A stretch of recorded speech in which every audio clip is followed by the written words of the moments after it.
नमस्कार. आज 12 जानेवारी 2026. आजच्या ठळक बातम्या.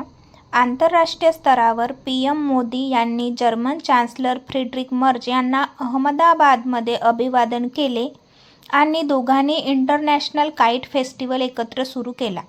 भारत जर्मन संबंधांना बळकटी देण्यासाठी सेमीकंडक्टर, महत्त्वाचे खनिज, संरक्षण, सुरक्षा आणि कौशल्य विकास यावर मोठे करार होण्याची शक्यता आहे.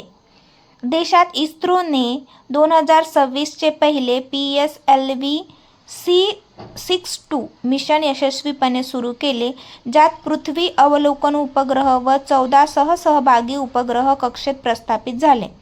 खेळात भारताने न्यूझीलंडला पहिल्या ODIमध्ये 4 विकेटने पराभूत केले.